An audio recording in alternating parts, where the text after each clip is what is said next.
You all right?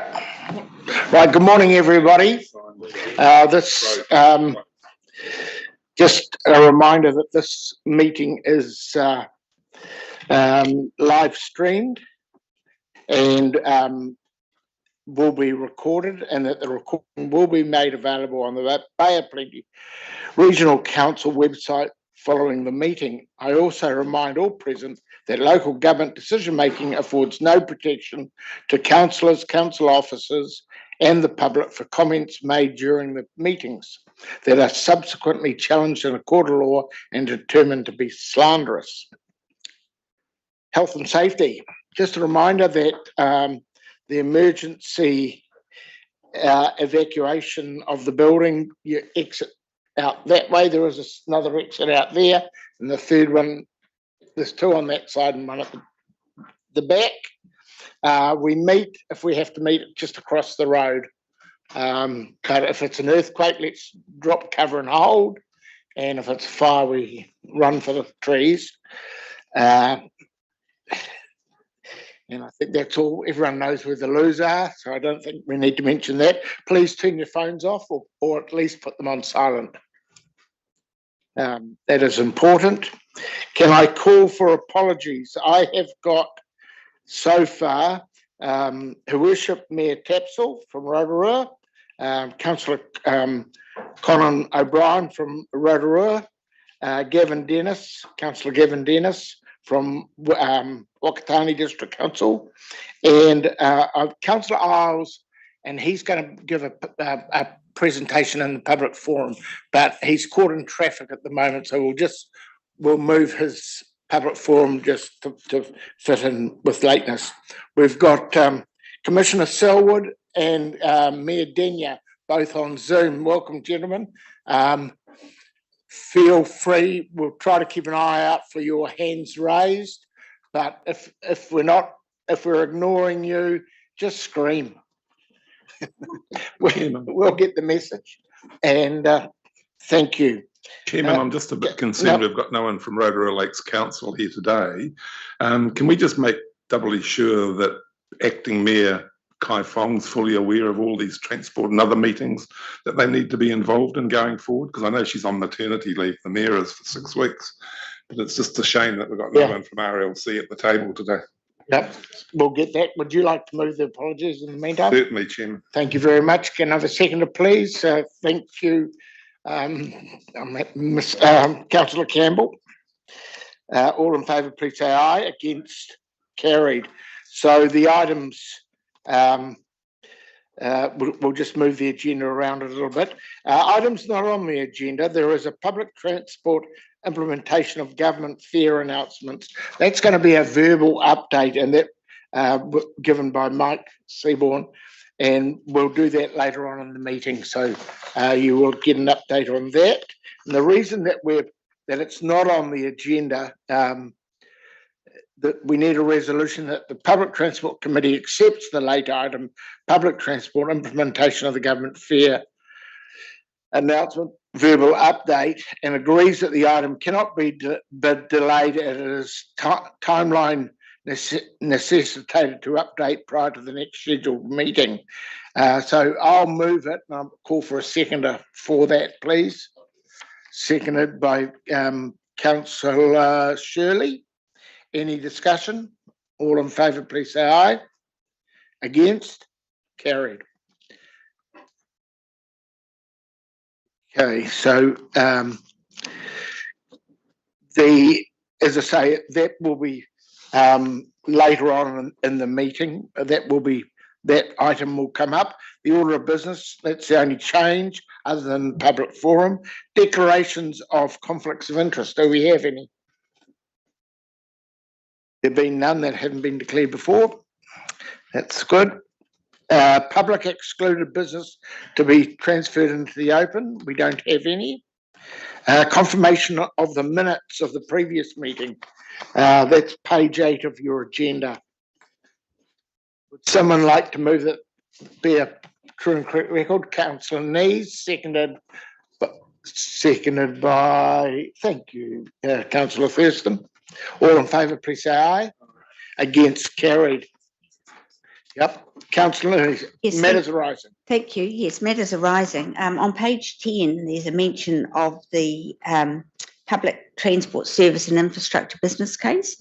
My question is that I want assurance that this will be reported to this committee and that we will have access to it. And if so, what is the timetable for this? Because it really is very pertinent to decisions, for example, that we're making today and will be making in the future. So which item on page 10 is it? It's the Tauranga Bus Network Refresh Part 2. Part That's the 2, first yep. bullet point under key points. Yep. Mike, have you got any? Let's just defer to Melissa. To Ollie. To Ollie. Okay.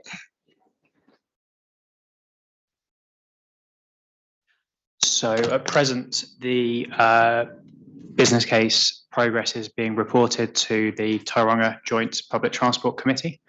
I see no reason why we can't also provide updates to this committee. In terms of timescales, the business case is due to be completed towards the end of this calendar year.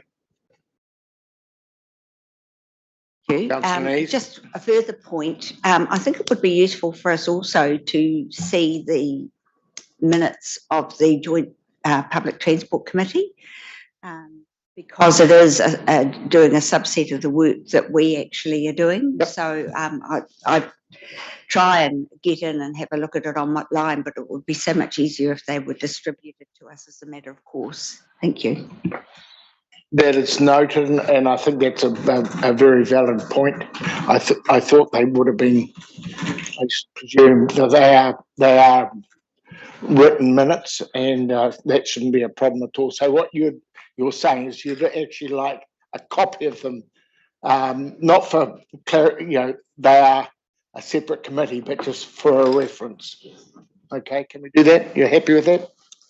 Mr. Chairman, just a matter arising from Councillor Neese's matter arising. Ollie, what preliminary work has already been completed in terms of that business case? So through the chair, the business case has produced the Tauranga Public Transport Reference Case. So that is effectively a high-level vision for where we want our bus network to get to. That reference case document effectively provides a blueprint for all of the various business cases that are being undertaken around the city to follow, so that appropriate provisions for public transport and future public transport are put in place as part of those business cases. And is that reference case that was completed by Beckers, was that correct? The reference case was undertaken by Stantec. Stantec.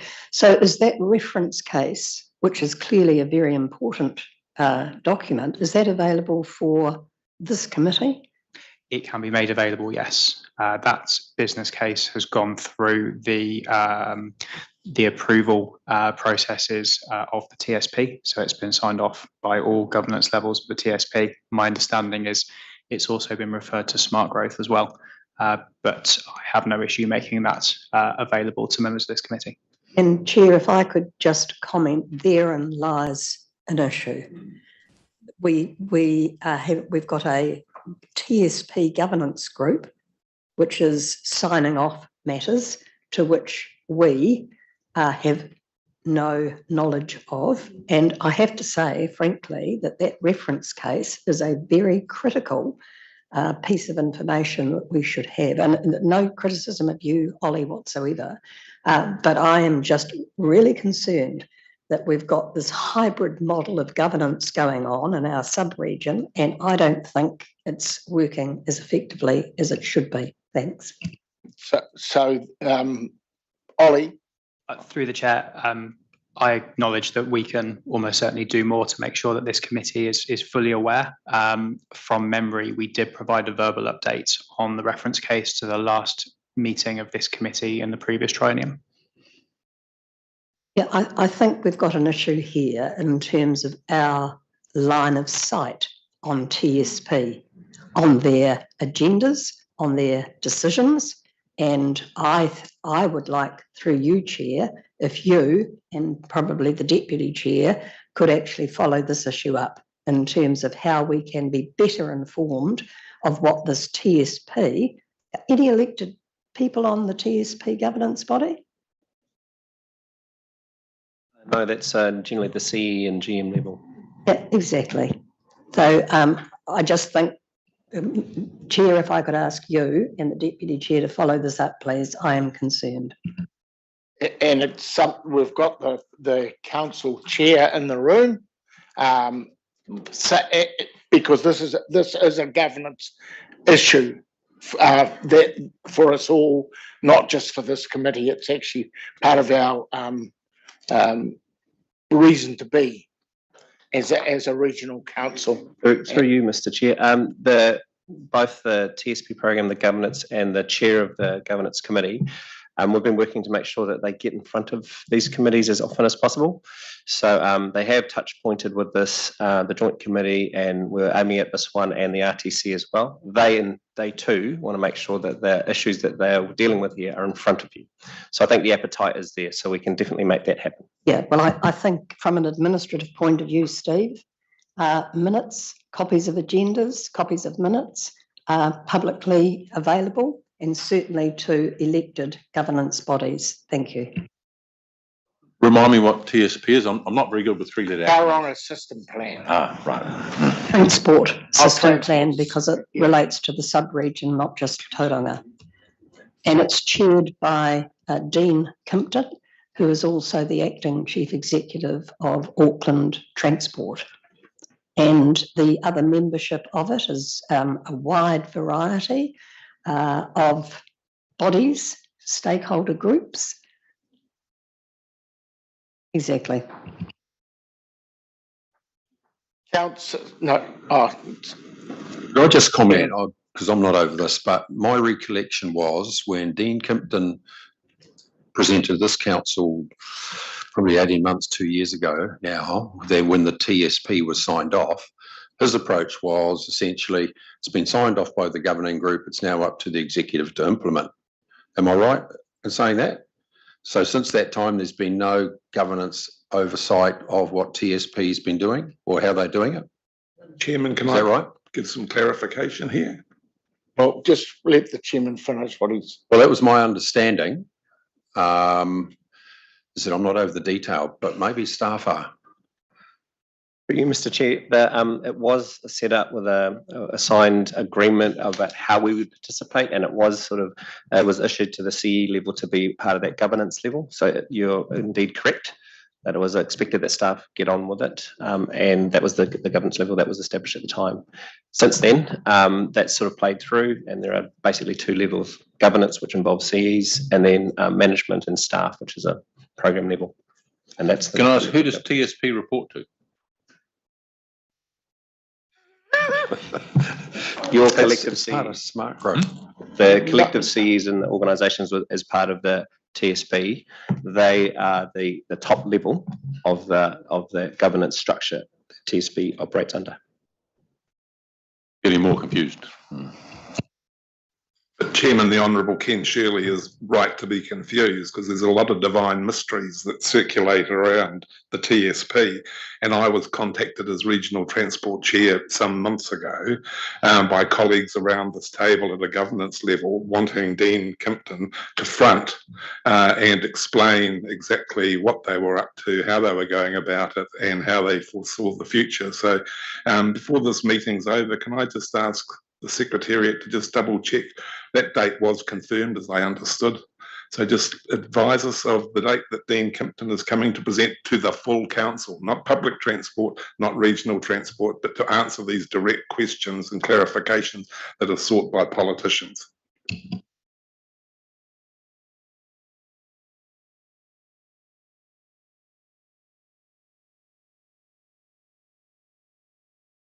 Well, the invitation has been there for some, not an invitation, it was a request. A request. And I understood that he had confirmed a day and a date that worked for him.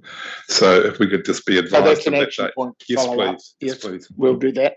But I think, Chair, it's important to understand that with Mr. Kimpton's appointment to whatever it's called in Auckland Transport, does he really have the time to focus on the TSP, or has there been a replacement? Do we know? Through you, Mr. Chair, no replacement yet. It's certainly a consideration at this stage. So at the time of his appointment, the TSP governance asked the question, and he assured the program that he would be available to the program, and taking that as his word, that's what the current arrangement is. He is the chair of the governance group. Through you, Chairman, to the Chairman, in terms of workload, my understanding was that he was one of those that were being proposed as Chairman of Smart Growth. Correct me if I'm wrong. Don't know. I think that's the. Under the previous appointment, the answer was yes, but under the current process, I don't know. So it's outside it's outside our remit. the realms of this committee. So, but the key thing is that we have diaried, so there is follow up on this for both see where your request came from. Chair, the request came from all the politicians around the regional council table. And at this stage, I've just had a response from staff to say 27th of June is the 29th, is it? At this stage. 29th of June. Wonderful. But Chair, I think, and I'm sorry to harp on about this. Well, actually, I'm not sorry at all. It's long overdue that we had this discussion.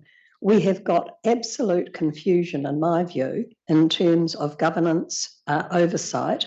We've got the Regional Transport Committee, we've got Smart Growth, we've got the Tauranga Public Transport Committee, we've got this PT committee, we've got TSP.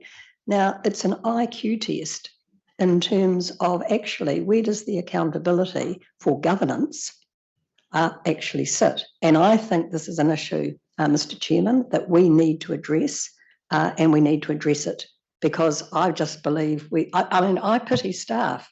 They must be reporting to, the inefficiency beggars belief, in my opinion. Your concerns are noted, and I would, rather than respond now with the chairman of the regional council in the room, I'd put the request back. It's a full council needs an update on this with urgency.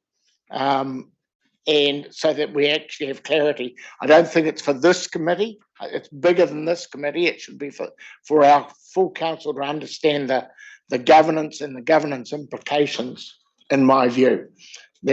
And so I would, the next file notice to the chair of the regional council to ensure that we are briefed as a council on it. And it might be an informal. Chair, do you want a resolution to that effect? Because I'm happy to second it. Written it. No, you've said it beautifully. Is there general support for it, so it's as a resolution? Would have been amendment. We could bring it up we could defer it to the chairperson's report. Let's raise it in the chairperson's report and we'll do a resolution there. That's fine. Ollie, feel free if you want to stay sitting up the front, and Melissa maybe, I don't know who needs to be up the front, but you seem to be popping backwards and forwards. No, stay there. There's plenty of seats at the table. So is there any further discussion on the minutes? We got a bit sidetracked from the minutes, but that was very, very good discussion. All right, they've been moved and seconded and agreed to. So that is the end of that. We move on to the chairperson's report and give notice that we will add a resolution when we do the recommendations. So we hand over now. Where are we? Chairperson's report. Chris, are you presenting this? Kia ora koutou, and through the chair. Just one point on the previous conversation around updates coming through from the joint committee. just to let you know that that's an item on the agenda for September's PTC. Part of the terms of reference for the joint committee is that there's an update provided to PTC from discussions at the joint committee. So just a heads up there. With the chair's report, largely take it as read. I'll just talk through one item of interest, or maybe of interest, is the Wakutahi investment audit that was carried out in early this year in January. That will be formally accepted through the Risk and Assurance Committee in a week or two's time as part of that committee's terms of reference. So this is really just an update to this committee. I'll just draw your attention to page 19 of the agenda, where it talks through the recommendations. And it's really just for your information. Of the 3 recommendations, the first and the third recommendation have already been implemented by staff, and the second recommendation is in progress and due to be completed by 31st of August. What that one recommendation was talking about in terms of some improvement needed with the contract management was, at the time, we were still working our way through the driver wage uplift from late last year, and that one change up to $28 an hour created a mountain of service level agreements that needed to be worked through. So that was also, that coincided with the audit itself. Yeah, so just an update there. We're also, what's not in the chair's report, but we were going to give a quick update on, Mike, was the on-demand, or Ollie, on the on-demand trial update, and a quick update on the from the strategic issues workshop as well. Yeah, before we move on, can I ask, I noticed there's some in the audit, there's some improvement required in the contract, but also some improvement in the financial processes. Could you comment on that also? Yeah, so one of the previous process that we needed to adhere to was it would be a monthly, we'd need to input our data monthly, and would find that at the start of the next month, those numbers would change very slightly. So when we put them in, they were accurate as of the 30th of June, say, and come the 5th of July, when we got all our manual data counts through, those numbers, there'll be slight variation. And we'd do that on a monthly basis. So now the change in the process is that we just enter those numbers in once a year instead of 12 times through the year. And by that stage, we know that all of our numbers are accurate and reflect the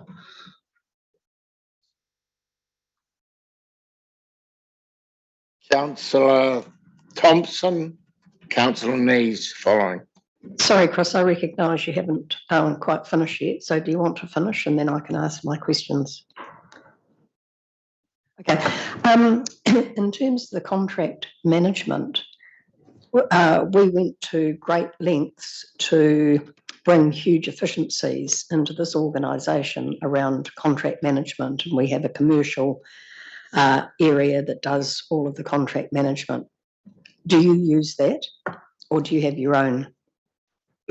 Yeah, so we very much use that team as well to supplement our team. Our team, their day-to-day work, a lot of our team anyway, with the transport advisors, they are deeply embedded into the contracts with the bus operators themselves.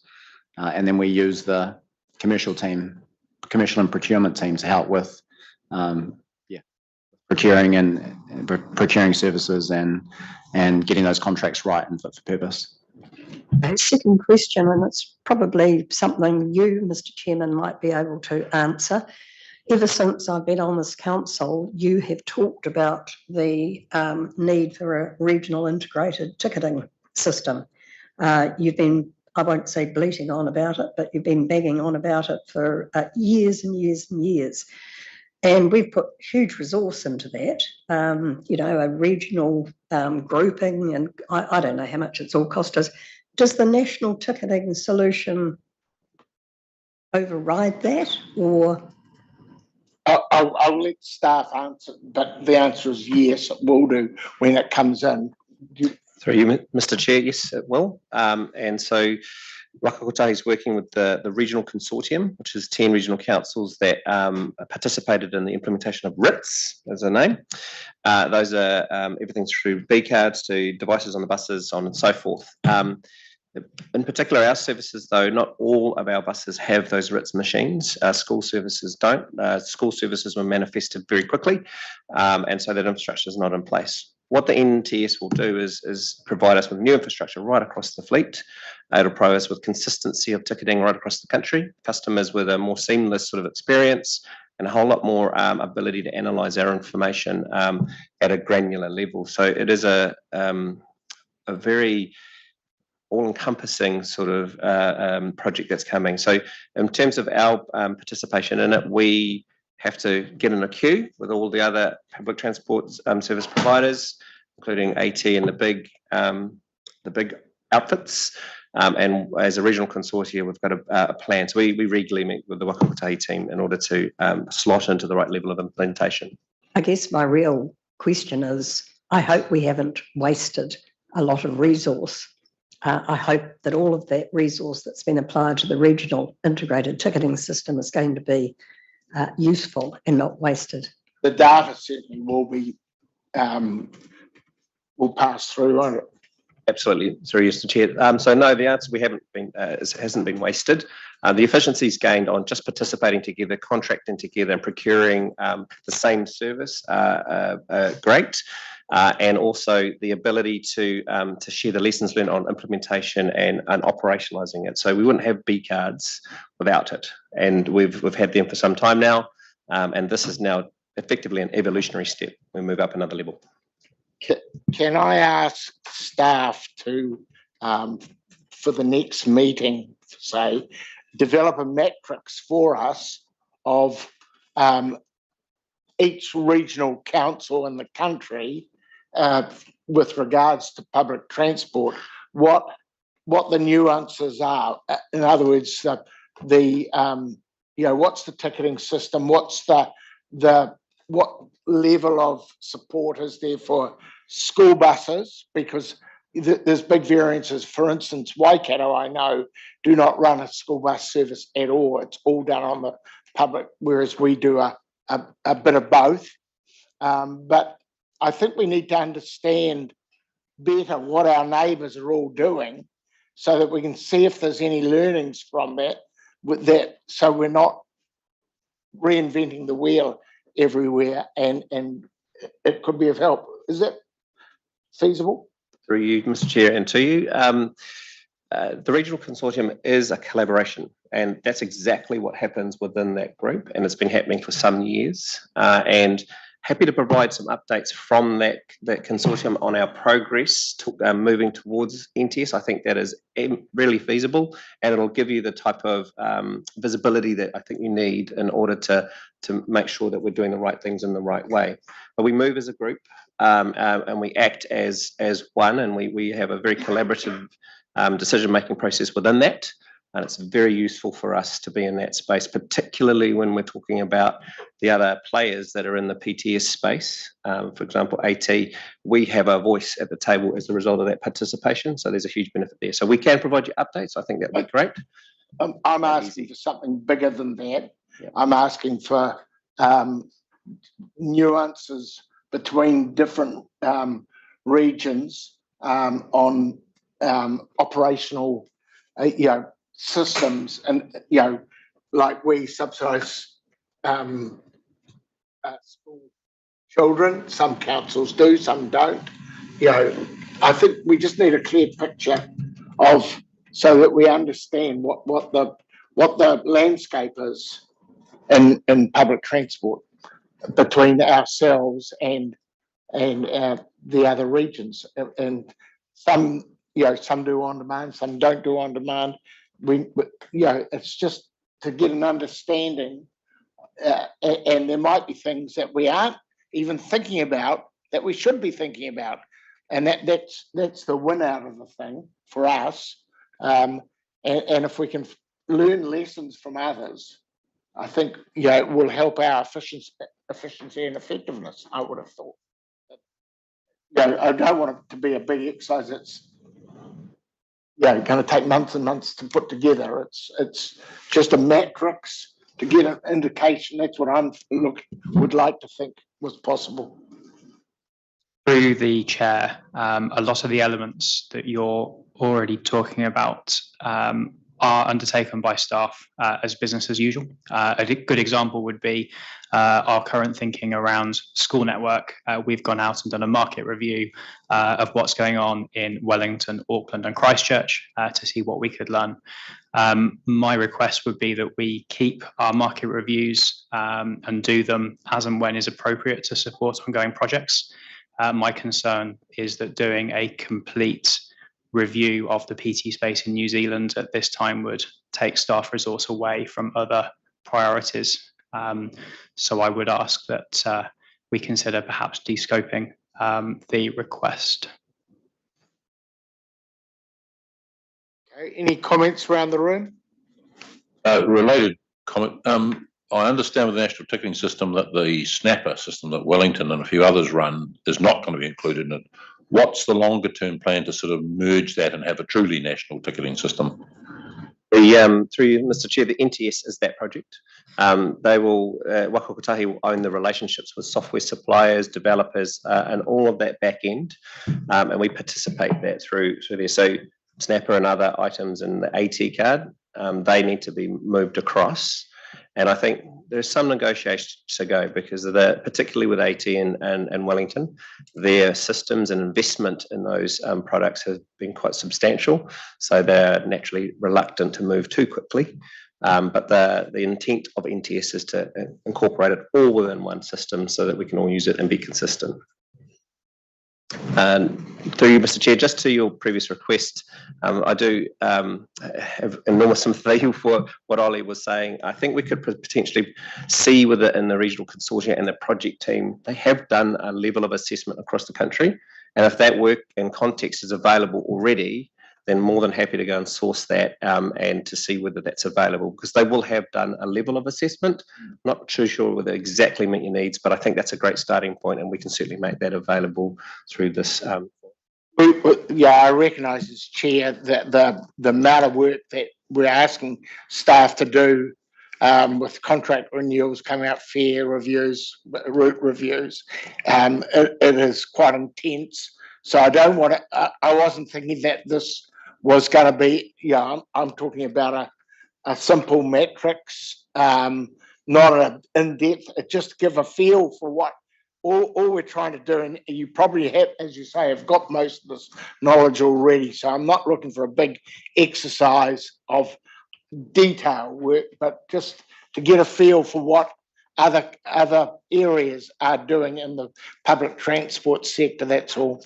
So, Councillor Nees. Thank you. Just on that, I accept the value of not diverting staff attention onto some work that can be satisfied in a simple way if the information is available. But since it's been indicated that when we're looking at a particular issue, staff scan to see what other regions are doing, I'd actually request that, say, for example, if we're doing a fare review or we're looking at an on-demand system, that we do integrate in the reports the learnings that you've had from looking across the country, because I don't think that we need to reinvent the wheel and come up with all the good new ideas. But two, there's a lot of learnings to be had from other people's experience. So that's just my request that, perhaps if we're looking at a particular issue, we have a bit more information than just a simple matrix which goes across the whole spectrum. One of my other questions, just on the issue of the audit, because you mentioned that we were now going to be reconciling or updating the passenger boarding statistics yearly. Is that what you said? So I just want assurance that we're still going to be able to get relatively accurate monthly data so that we can monitor our PT usage? Yes, absolutely. We're only talking a handful of numbers that it was out as the manual data came through and was processed. So when we present our data, it always comes with a caveat that depending on what time we've presented it, that some manual counts won't be in there, but we're only talking a handful of numbers. That's great, and they're not the scale of difference that you're seeing are not significant. No, that's great. Mr. Chair, I have got questions on a couple of other issues in the agenda, but I'm happy to be quiet to let Chris finish his presentation. Thank you. Yes, through the chair, I just wanted to provide an update, verbal update on demand. So regional councillors will be aware that through the annual plan deliberations held 2 weeks ago, funding was approved for an on-demand trial in Tauranga South. There isn't a substantive update today other than to say that staff have formally commenced work on this. We've formed a project team and we will be providing a substantive update to the next meeting of this committee in 3 months' time. In terms of implementing the trial, staff are looking at the art of the possible, perhaps early next year in time for everyone going back after the festive break. Can I just ask, when you did the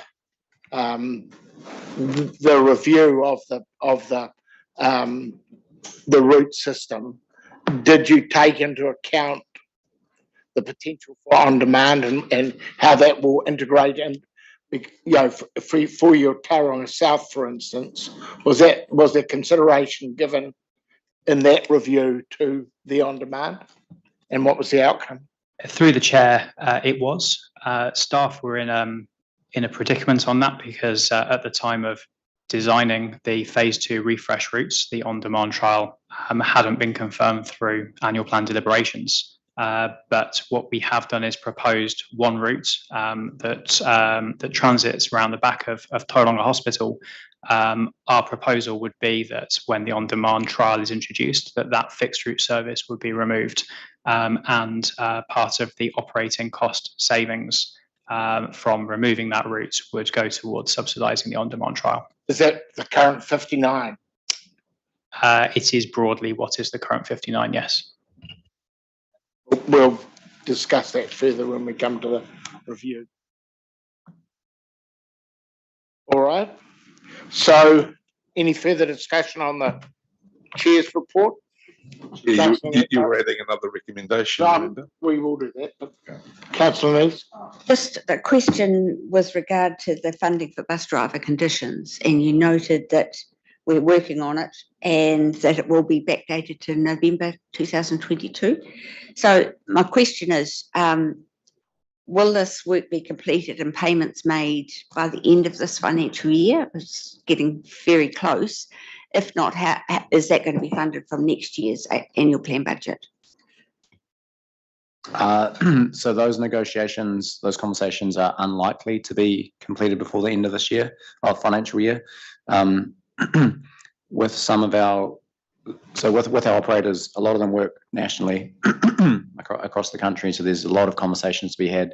Some PTAs, some bus driver groups have more than one union as well. So there's lots of conversations to be had. So we've started conversations with all of our operators, and have also engaged conversation with all of our unions, the bus drivers' unions.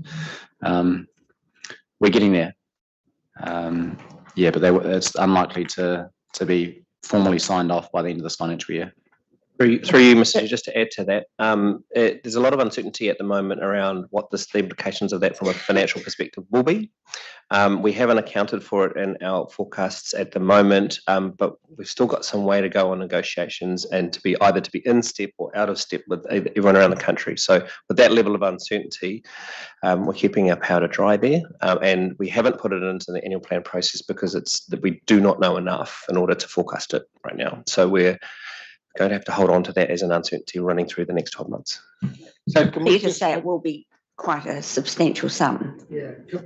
Can I- Some clarity as to what the current rate they're getting paid at the moment, or is it vary between, $28 they are getting $28 as of the 1st of October 2022. I understand that application's been lodged under the new fair pay agreement too, which essentially give a national award for bus drivers. Is there any development with that? No, it's part of the mix in terms of all of these conversations, and in fact has initiated most of them.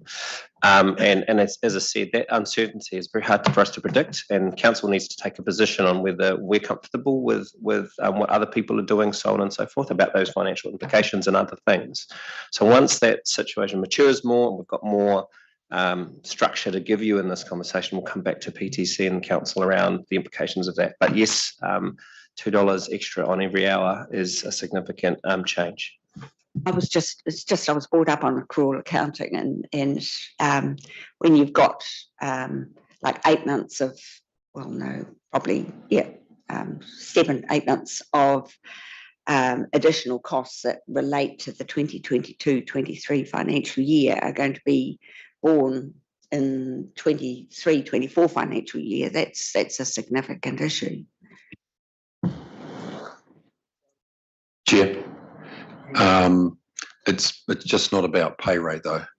It's not the $2. There's penal rates involved here as well. And I think Councillor Nees is right. You need to, for the annual plan process for next year, you need to actually book an accrual in terms of where you think that's going to end up. Could be a big figure.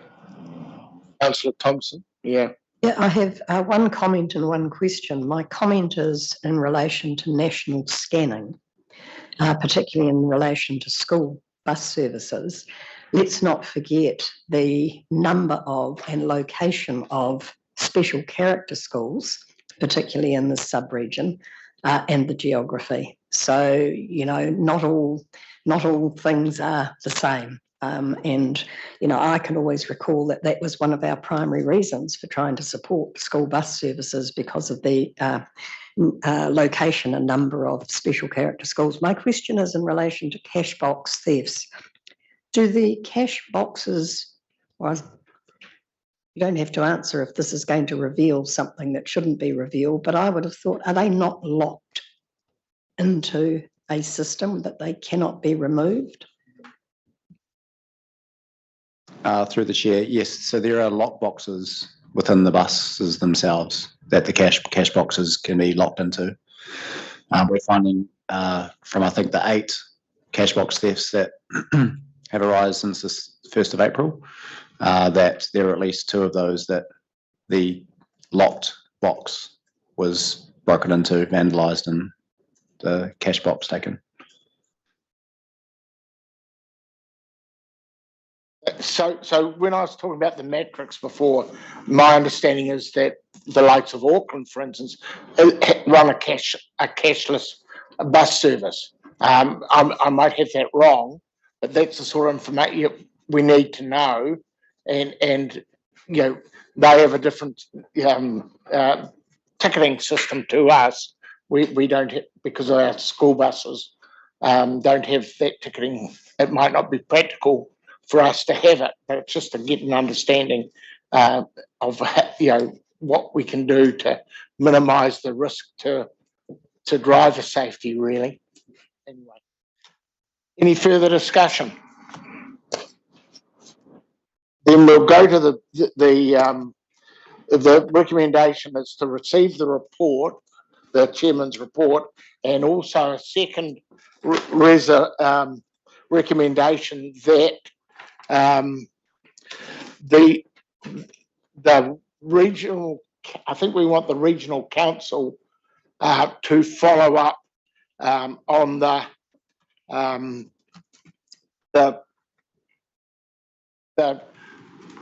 what are we wanting to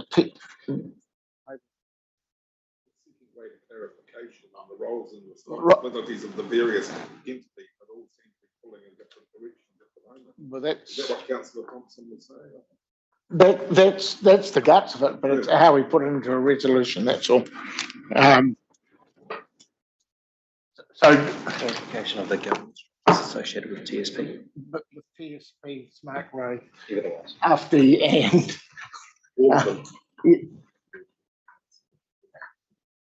And their relationships with our other committee, yeah, our committee. Roles and responsibilities. So clarification of the governance structure with TSP and other government frameworks. Yep. Transport. Yep, with regards to with particular regards. With particular regards to transport. Yeah. Yep.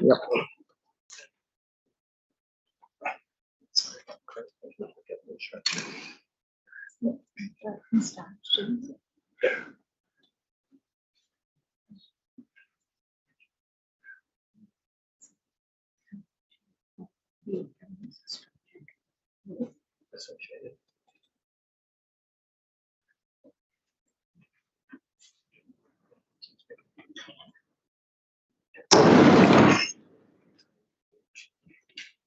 Governance.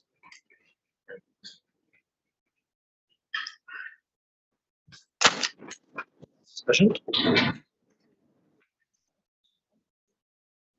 Well, if you're seeking if we're seeking clarification, there's an automatic report back. Is that in line with what you're thinking, Councillor Thurston, looking at the board? I think the original concern came from Councillor Thompson, so it's what she's comfortable with. I think is more important. Is that specific enough for you, Councillor Thompson?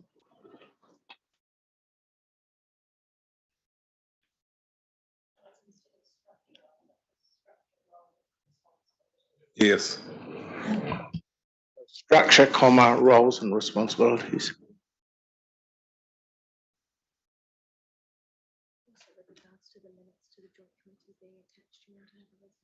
Yeah, we could add one for that as well. So we're going to add a third one as well, so that the joint PT committee minutes are attached to the minutes of the Public Transport Committee.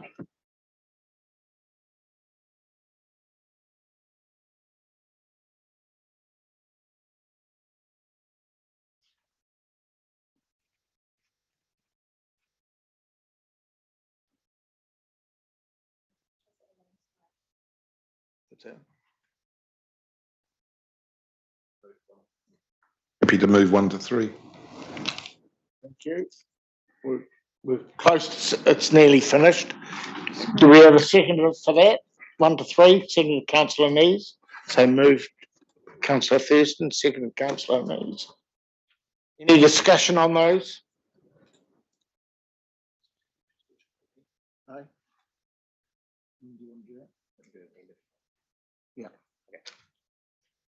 All those in favour, please say aye. Against, carried. Okay, we're just going to move now to Councillor Isles. You have a public forum presentation for us. Thank you, Mr. Chair. My apologies for lateness, but I think you're all aware that it involved a school bus right down the heart of the industrial area. So, yeah, the trip from Waimana to Tauranga this morning took over 3.5 hours. But anyway, back to business. Firstly, thank you again.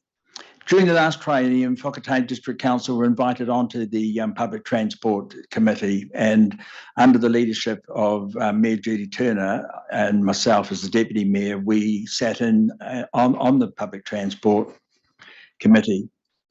We realised from an Eastern Bay, or in more in particular from a Whakatane District Council or district perspective, that the logistics of trying to have a public transport system, a network that would accommodate our requirements is basically never going to happen, I don't think, in the foreseeable future anyway. So again, through East Bay Villages, there was a call for a group to come together to look at the possibility of providing some sort of accessible transport. This was basically the brainchild of Ruth Gerson, the founder of East Bay Villages. I attended a public meeting, and as I said, having attended public meetings up here for public transport, I was quite aware that as a community we had to take the initiative. There's quite a few small operators operating in that particular field, but we took upon ourselves to establish what is called the Waka Eastern Bay Community Transport. The first meeting was held, a public meeting was held in May of last year. Since then, we've become an incorporated trust. I've been appointed chair. We have 6 fellow trustees. We have now, through funding that's been provided to us from Waka Kotahi, the Bay Trust, MSD, Lotteries, the Whakatane Hopi Community Board, we've managed to bring ourselves together, and we have a director, and we also now have an operations manager. We've recently taken delivery of a 7-seater van. We launched a soft launch basically within the Eastern Bay, East Bay Villages community for a couple of months, just to make sure that we ironed out our problems. As you appreciate, health and safety, getting drivers vetted, et cetera, has been a long, arduous process. And it's certainly been a very large learning curve in my part as to what is required. But we're now at a stage where we are up and running. In the next couple of months, we intend to have meetings with other like providers in the Whakatane district to see where our real need is. It's not only with people with disabilities, it is also people in isolated communities. And as we're finding out as recently as the last couple of weeks, it also is a lot of elderly people within urban Whakatane who haven't got the capabilities of driving in to keep doctor's appointments, or even to do a simple thing like doing a bit of shopping or having a coffee get together. So again, coming back to the cashless society, we're in the process also now of working out a feasible rate, or a nominal rate, I should say, to get people into Whakatane. We've also got requests, of course, to bring people from Whakatane up to, say, the Tauranga Eye Clinic, or to bring people from the more isolated communities into Whakatane for doctor's appointments, et cetera. So it's small steps at this stage, but from the time we've launched the service, there has been plenty of inquiries, and we hopefully, subject to ongoing funding, we will grow into bigger and better things. So it was just my intention to give the committee a little bit of an overview as to where we're at this stage, because I know there's been interest from within, and just to keep you updated as to where we progress over the ensuing times. Thank you, Chair. I'm prepared to take any questions. Thank you. I've got a question for a start. So with the understanding that you're still really in a startup phase, but what is your sphere of how far outside Whakatane are you going at this stage? Are you servicing what communities I'm talking about? Are you trying to service, or is it just Whakatane? At this point in time, we are keeping within basically urban Whakatane. Since we went public, we've had inquiries from people in outlying areas. Again, we've got to look at what sort of fee structure we use. We're not there to make a profit, but we're there just to cover costs, sort of thing. So, as I said, we've had a soft launch now, basically within urban Whakatane. And as I say, we're always recruiting volunteer drivers. They have to go through police checks, et cetera, et cetera. You know, there's a hell of a lot more to it than what I thought when I took on the job. So, but to answer your question, yes, that is a big concern of ours, is the outlying communities, and how do they have I mean, we followed with interest the public bus service that was run out and trialled in Kawerau. But again, the isolation means that these people that want to access us either have to come in at an early hour and stay there for the whole day. In a lot of cases, they want to come in, basically do their business, attend their appointment, and then get a return trip. So we've got to work through those things, but there is certainly a demand for it. Open for clarification. Councillor Neves, followed by Yes, Councillor thank Thurston. you. I should know, but is there an overlap with the mobility service that is provided by the regional council? It possibly could be, but as I say, we're at the very initial stages now. We intend to have the meeting with all the like providers once we've got through the soft launch to see where our biggest need will be. Anything further, Councillor Thurston? So well done, councillor, and well done to the Eastern Bay. But my question follows on from councillor Neves. I hope you will explore how total mobility fits in with the service that's being proposed. Most definitely. And am I reading this right, that this service is for those for which accessible buses and total mobility and commercial entities such as Driving Miss Daisy and others are not an option? Is this? Exactly. Yep. Yeah. Yep. And the other point I wanted to make was, in my long time involved in the DHBs, we had a major issue in Turangi with that being a marginalised community and people down there accessing health services and hospital appointments at Taupo and Rotorua and, needless to say, Waikato. But there was a very good system operating within the DHB with carpooling and people reimbursed and taking people to appointments in Waikato and whatever. So I presume the Bay of Plenty DHB, as it was called in those days, had a similar operation running in Whakatane. I don't know if you can Exactly, councillor. We're finding a lot of those services that are up and running now are fully taxed. They have not got room to take on more clients. Best wishes for a successful service. Any further questions or clarification? Just leaves me to thank you for bringing that to our attention.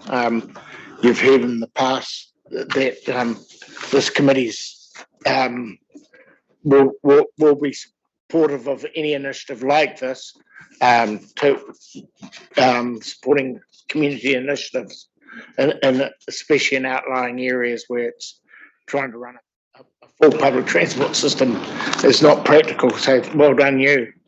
Thank you, Mr. Chair. And again, as I said, we appreciate the work that this committee does in providing a public transport service into Whakatane, but we realise again that you cannot cover all the aspects of what we as communities require down there. So, yeah, look forward to keep on working within this space. Thank you. Thank you. Dare I say, on demand could be a raging success in Whakatane, Councillor Thompson. All right, we're going to move on. We'll do Tauranga Bus Network refresh, page 34 of your agenda, and following that we'll have morning tea. Mr. Chair, just Melissa, you're going to present on this, are you? You and Ollie.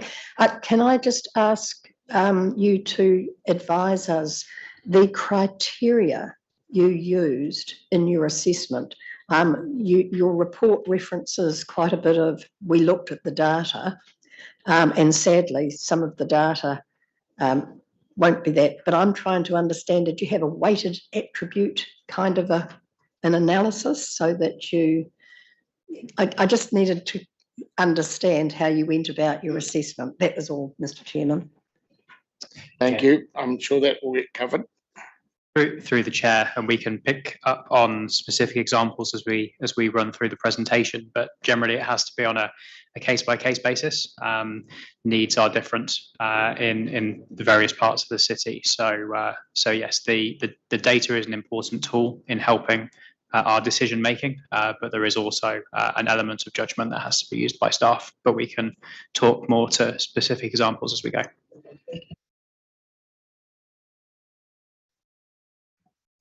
I'd like to start with a short presentation to just give you some information about the consultation period and how that exercise went.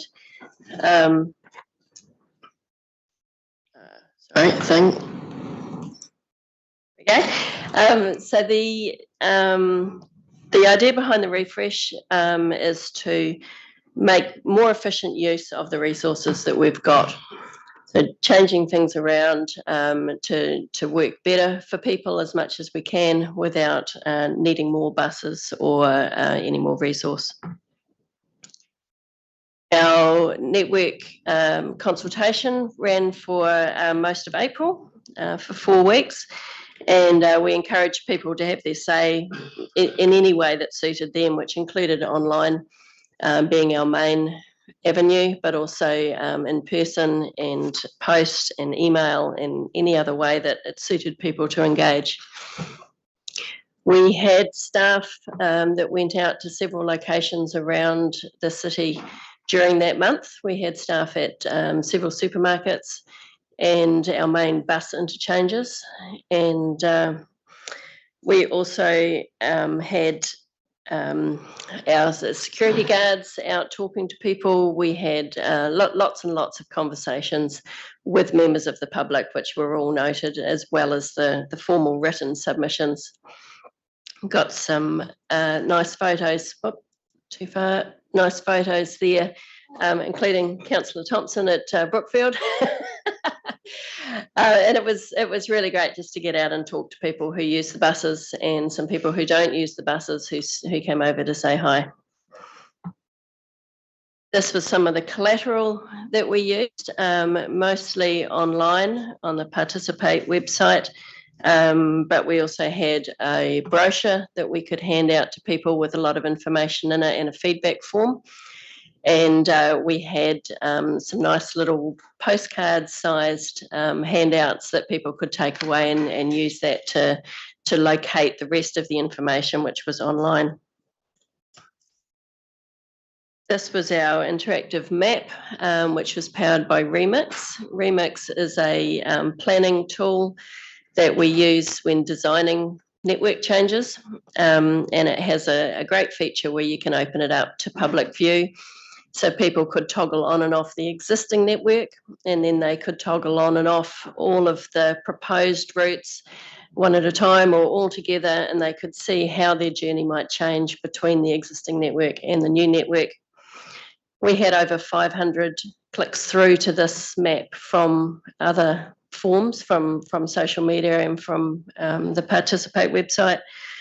And it's the first time that this interactive map's been used by us and indeed in New Zealand. So the examples I were working off were Chicago and New York and places like that that have very complex maps.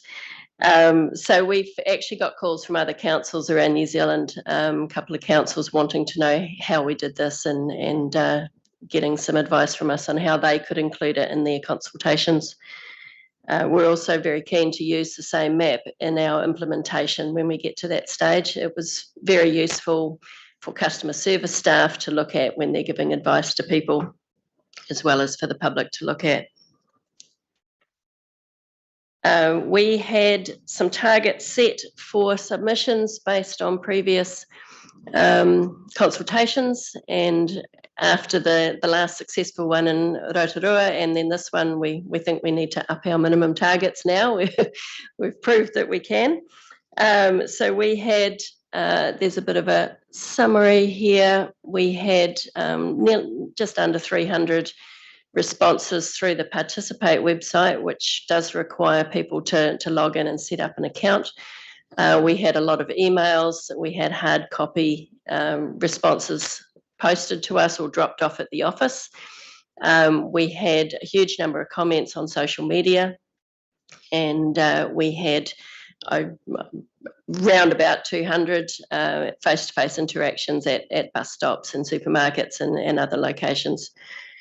A personal comment from me, the vast majority of the feedback we got was positive or constructive, but couched in positive language. It was pleasant to read, which does make a change over some other things that you read on social media. So overall, we had a really positive response to the consultation.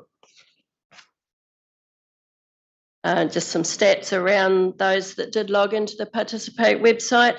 75% of respondents said that they used the bus services regularly, with half of those using them 3 or more times a week. So the vast majority of our respondents were bus users. The majority of people heard about the consultation through online and social media, so that's targeted advertisements and sponsored advertisements on Facebook and Google. And then, you know, we also use a wide range of other ways of getting in touch with people, including posters in the buses to catch bus users, and then newspaper and radio advertising, which is also heard by those that might not use the bus. 60% of those that took the time to respond used the bus mainly for travel to and from work. 14% of that use it for recreation, and you can see there 8% for shopping and 8% for school or study. That's of the people who responded via Participate. So having read hundreds of responses, they fell broadly into a number of themes, with the first one being reliability. A lot of people commented that the most important thing for the bus network is that it turn up when it says it will. It needs to be on time, and it needs to be present. That's something that requires good timetabling, but also good infrastructure on the road, bus priority, and so on. And so that's an ongoing collaboration with Tauranga City Council and working together to get our timetables as accurate as we can. We do that by looking at the times that buses take to travel particular routes at particular times of day, and then we work that into our timetables to make sure they're as accurate as they can be. The second theme that came through was around the quality of infrastructure, which again is more of the Tauranga City Council remit, and included things like pedestrian crossings, lighting, shelters, seating, footpaths, and real-time information available at key bus stops. We're working really closely with Tauranga City Council staff on this to identify the places that came through to us in this consultation, and to identify where new key bus stops might be. Links between key destinations. While a lot of our travel is people travelling to and from work, that's not necessarily in the CBD. So we got lots of comments from people keen on links between other destinations. So between Bayfair and Toa Homai, between Tauranga Crossing and Brookfield, and lots of different types of connections. So again, that's something that we've focused on. We received a number of comments questioning empty buses and the use of diesel buses, and we certainly appreciate those concerns. Refresh is about making the most efficient use of resources to deliver as much value to the ratepayer as possible. Of course, we acknowledge we're currently operating a predominantly diesel fleet, but planning's underway to introduce zero-emission vehicles in line with the government mandate. Ollie's comment on the bottom of my list here is should be noted that while diesel powered, our current buses meet Euro 5 emission standards, and per head one of our diesel buses with 3 passengers on board produces less emissions per head than a ute. Moving along, we asked 5 specific questions to our community, and we also invited general feedback. A number of changes to the proposal have been recommended, and those are detailed in the paper and the attached report that's in your agenda. General feedback included concerns around disruptions to school travel with the new proposal, particularly in Pillins Point and Otamotai, and this has been addressed in the recommendations. It's just some positive comments there. There were a lot. It was quite hard to just pick out our 4 favourite comments. There's one there specifically referencing Te Puke and Te Puke residents being able to get to Papamoa Plaza regularly, which is something that's been requested for a number of years. Lessons learnt, the Remix interactive map was a positive inclusion and very well received. The targeted approach worked really well. That included connecting with our accessibility concession team and engaging with retirement villages across Tauranga. We got some really great positive feedback around our staff and security guards who were out talking to people about the changes and making sure people were aware of how they could find out more about that. And we found that the proposal for Pies Pa changes wasn't particularly clear, and we got some quite confused people asking for more information about that. As alluded to earlier, part of the issue there was on demand, which was altering my thinking and how I was preparing for Pies Pa. So that's also been addressed in the recommendations. Our next step, obviously today, we're seeking approval to implement the network. We've got a consultation report that's nearly complete and ready to be shared with all of the respondents. And we're working with our bus operator, NZ Bus, to share new routes and timetables with them and get some costing back from them to confirm the cost of the new network, which is not quite complete. We're hoping, if all those things line up, to be able to go live with the new network in September. And the final pretty picture there is the full network with the new proposed routes in there as well.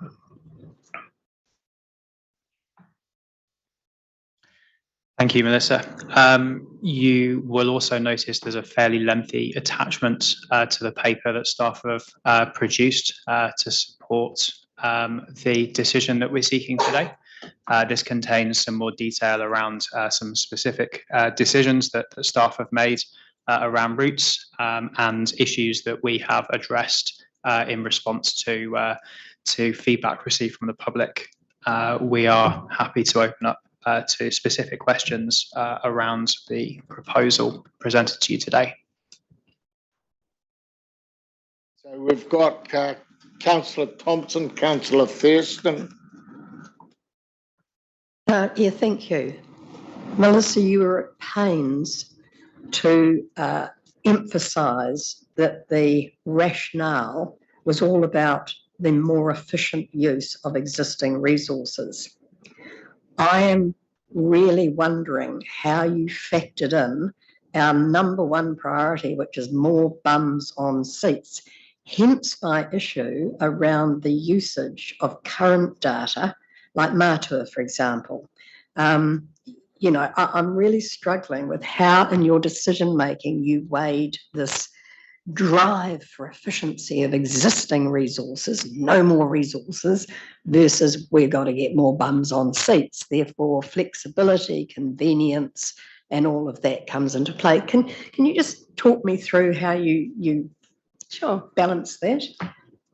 Referencing Matua in particular, we looked at the number of trips that come in and out of Matua and which direction they travel in, so whether they're Route 70 or 71. We looked at the number of people on each trip at each time of day, and we can work out from there an average number of passengers at trips at specific times of day. And we can work out from there which trips are useful, which trips are running empty, some or all of the time, and some of those are repositioning trips anyway, where the bus has got to go from A to B in order to come back in from B to A. So we looked at all of those sorts of things, particularly with Matua. a quarter of all of the trips running empty or with less than an average of less than one person per trip are Matua buses, but at very specific times. So we've looked at replacing those trips with something different, a different route or a different time that we believe will encourage more patronage on those trips. If I can just add to that, it's all about the positioning of our resources to make those resources work harder for us and hopefully pick up more passengers. So just in response to that Matua example, if you're sending less buses there because there isn't a demand, you can move that bus somewhere else where hopefully it will be picking up passengers. Other things we've looked at are efficient ways of solving problems. So for example, with our initial network refresh proposal, we broke the link between Pillans Point and the schools in Otamotai. One solution to that would be to put on a new dedicated school bus at significant cost to this council. What we've actually looked at is at that time, you have outbound buses from the CBD that are finished dropping off commuters, which are probably going to be running fairly empty at that time. So we've looked at, well, at school times, could you put that bus on a small diversion to move those school children? So it's making efficient use of a resource that would otherwise be running very empty at that time of day.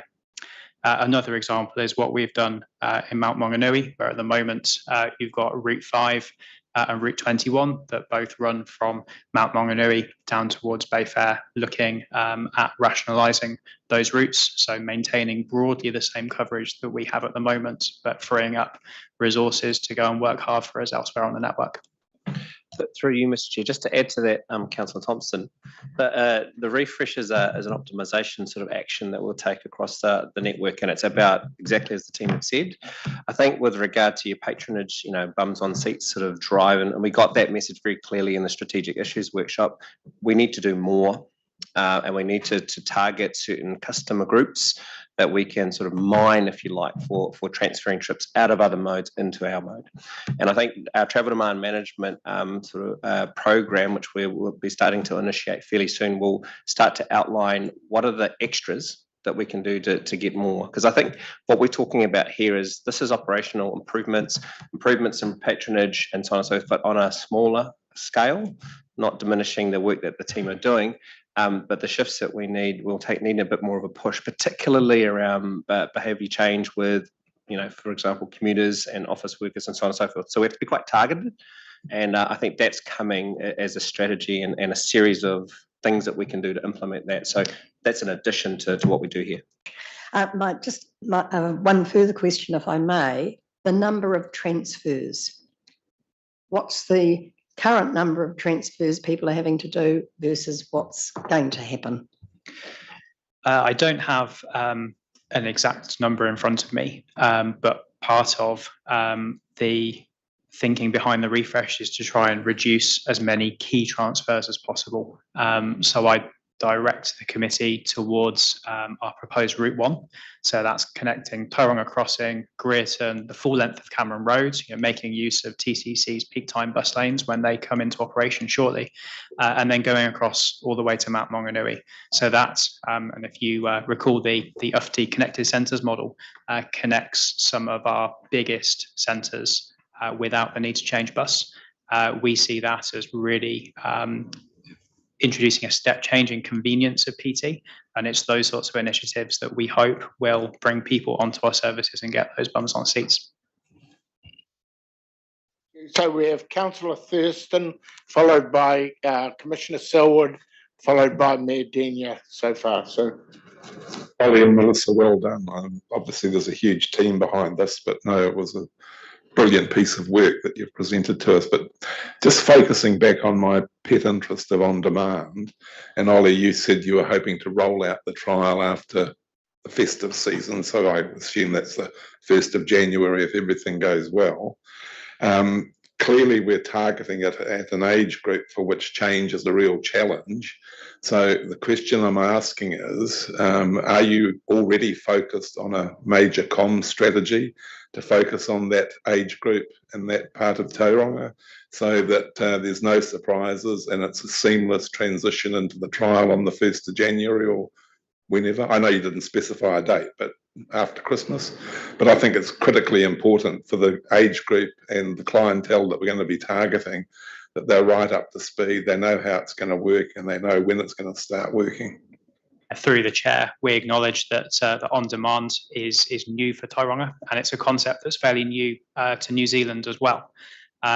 We have sort of in our preparation work reviewed the trials that other regions have undertaken and taken on board learnings from there. And as part of our project, we will be building up a comprehensive comms plan to help with the introduction of that service to try and maximise its benefits to the people of Tauranga South. Commissioner Selwood. Thank you, Chair. Thank you for the presentation. I'm really encouraged by this piece of analysis, which I think informs both our understanding of what the customers are looking for through the extensive consultation that was undertaken, but also brings in the analysis of patronage by route so that we can match the two much more efficiently. So I think it's a really positive development. It's core to the strategy of getting more bums on seats, understanding customer needs and matching our services to it. Just a note that route from the Mount right the way through to the crossing accounts for 70% of the employment base in Tauranga City, just on that corridor. So obviously the more people that live and work and can make that connection is fundamental to getting mode shift. So I think I look forward very optimistically to seeing the data, and I guess that raises two questions in my mind. One, do we have a very strong communications plan about the changes and hopefully reaching out to people who are not patrons at the moment and highlighting the opportunities that are available to them now under this new system? And then secondly, do we have in place good before and after monitoring of patronage by route, time of day, etc., to understand whether or not it's actually made the difference we hope it will? Yes, through the chair, I can confirm that we will be developing a comprehensive communications plan to support the refresh. And we also have a lot of data that we collect to monitor the impact of the changes.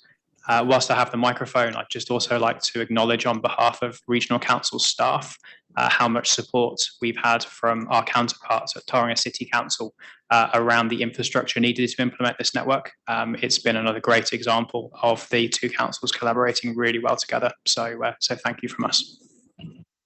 Thanks, Ollie. Mayor Denia. Hello, Mr. Chairman, can you hear me? Yes. Thank you. I'm trying out a new headset, so I just wanted to check that. Look, I firstly wanted to say, yeah, thanks for a great bit of analysis, and I'm excited by the proposed changes. One bit I wanted to pick up on, though, was the community desire for extending the operating hours into the evening. I think this is a key thing to help with Tauranga's vibrancy and also welfare issues in terms of preventing drunk drivers. I think as the CBD gets redeveloped and hopefully becomes more vibrant, I think it will be a critical part of the success of the CBD. At the moment, it's dead in the evening, and if you can't get home after a drink, then why would you go there? So I will be pushing for, as one of the questions in the agenda, to that staff undertake further work on the feasibility of extending the operating hours. Thank you. Comment? Through you, Mr. Chair. I think the feedback is clear that there is a demand for a service like this. one of the reasons it's not part of the refresh is because of the reasons before. This is an optimization process to make the best use. That's a separate and more considerable consideration. So we'd like a bit of time to just understand its impact and then bring it back to you in a separate paper. So very happy with that recommendation. Councillor Nees. Thank you. That issue that Mayor Denyer raised is the one that I wanted to talk about. I certainly am very keen for you to undertake further work to understand feasibility, potential options, etc. But one of the options I think I'd like you to look at, and it may take some time because it is perhaps needing the evaluation of the proposed on-demand trial in Paisapa. Whether or not instead of a fixed route service that an on-demand evening service might be the way to go, as is being done, I think, by the Waikato Regional Council. So it's not just about the hours of operation, but also the modus of operation that I think we should be looking at. Thank you. Yeah, through the chair, staff are watching Waikato's trial with interest, and yes, we'll consider options to best serve the public. Any further questions, comments? Councillor Thompson. Yeah, I just, for the record, would like to endorse what others have said about the quality of this report and the analysis. I think it's exceptional. Well done. Hard to argue against or hard to find any holes in it. So well done. Congratulations. It's really good work. Thank you. Councillor Shirley. Yes, you mentioned that the Euro 5 buses are more fuel efficient than a ute. Anyone done the economics, or firstly the intention to convert to electric buses, is that done through the contract with this operators, I take it? Through the chair, there are a myriad of options available to achieve decarbonisation. If we moved before the end of the current contract, that would be undoubtedly a commercial conversation with our current urban operator. In terms of the Euro 5 efficiency, that's a bus with 3 people on, just for clarification. So we are doing a separate piece of work, a bus decarbonisation feasibility study, to understand the options available to this council for meeting the zero emission public transport targets. So in our contract, do we specify a Euro 5 or better engine? We do, yes. Anyone done the economics and the life cycle analysis of the carbon footprint of that versus us? There is research out there. The thing that supersedes all of that is the government mandate to achieve zero tailpipe emissions by 2035. Buses in the life cycle analysis still have a very heavy carbon footprint.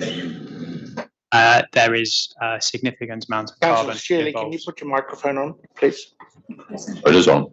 Oh, it's not on. Closer. Yeah, there is a significant amount of carbon involved in the manufacture and disposal of electric buses. I guess the difference is you can control where that occurs. So it's not emissions that are being pumped out into the environment around us. Those emissions are more isolated. These are all issues that are being considered through our decarbonisation feasibility study. Thank you. Happy to move the recommendations on page 34. Okay, so it's been moved and second. Page 34 receives the report and approves the implementation of the proposed network. Any discussion? All those in favour, please say aye. Against? Carried. We now take a break for morning tea.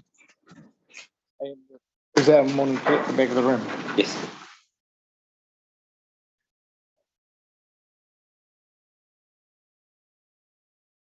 I just need to 10, 15 minutes.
about to start.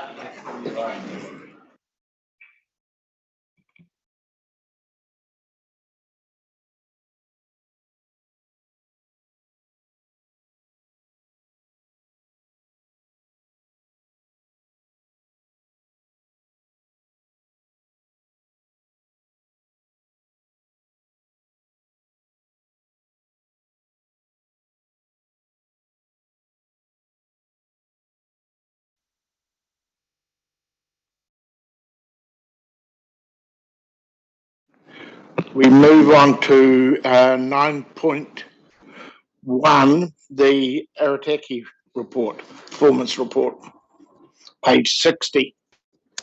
Your agenda.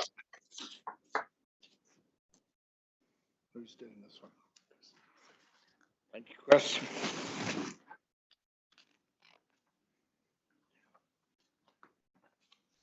Kia ora koutou, through the chair. So I'll be presenting the Public Transport Arotake Q3 Patronage Insights report. So this presentation has been scaled back slightly from previous presentations you would have seen, and it's got a greater focus on patronage insights themselves. So there'll be lots of things similar. There might be a few subtle changes. And so this is looking at the period 1 January through to the 31st of March this year. In terms of the financial performance, there really is no new information from what was reported at the end of the second quarter. Much of our operating expenditure or overspend is down to the same key areas, those being the increase in bus driver wages, the increased costs for school services, and the other large one being the rising indexation costs. If we want to compare it to the previous quarter, the forecasted operating deficit has reduced compared to the last quarter, which is largely due to the reduction in the indexation forecast and other operating expenditure.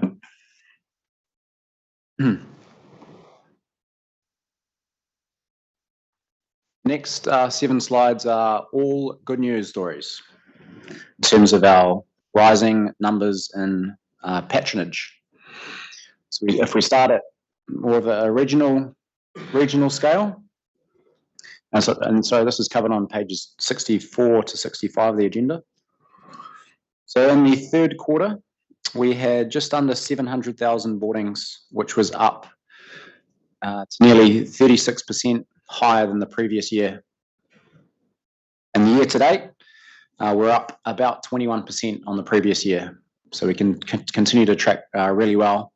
And we're also aligning quite well, as we have done with the other areas such as Waikato Regional Council and Otago Regional Council, which are quite comparable to ourselves. Looking across the region, pages 66 to 68 of the agenda. Looking at urban trips specifically in Tauranga. So we're looking at the Tauranga urban network here. The urban trips was 30% higher than the previous year. And with schools, same again, 30% higher than the previous year. And there's a little comment on the graph in the little blue box. So that says that positive patronage growth as a result of seasonality, half-price fares, and increased parking charges. Now, that last little comment on increased parking charges, that has come anecdotally from speaking with customers, and also those with the increase in demand for B cards that's coming through in that feedback that we're getting in terms of the parking prices contributing towards the decision to jump on a bus. A little bit more about the Tauranga urban network. So it remained on although this isn't factored into the Q3, but it remained on a weekend timetable up until the 1st of May. And we should expect to see further increases when we report back in the fourth quarter, as we've returned largely to a full service, almost. And we've also, security continues to operate in the CBD and at Farm Street, and some of the customer feedback has been positive in terms of having that security presence. School trips, I mentioned that, but yeah, up 30%. Looking at Rotorua specifically, a massive jump in passengers here, 109,000 boardings, which was up just over 67% on the previous year. And again, this is this patronage increase month on month has been higher than the same month in the previous year, dating back to May of last year, and that was following a 10-month year-on-year decline. Now, while it's difficult to draw a firm conclusion, it appears that this continues to be a sustained a sustained increase in patronage numbers due to the uptake in 50% fares, the school fares, and school fare free trial that commenced in January of last year. And the school fare free trial is up 101% on the previous year, which is, yeah, a massive amount. Great news. Moving to the Western Bay. Again, another great increase there. We're seeing 48.5% increase in the number of boardings in Q3 when compared with the previous year.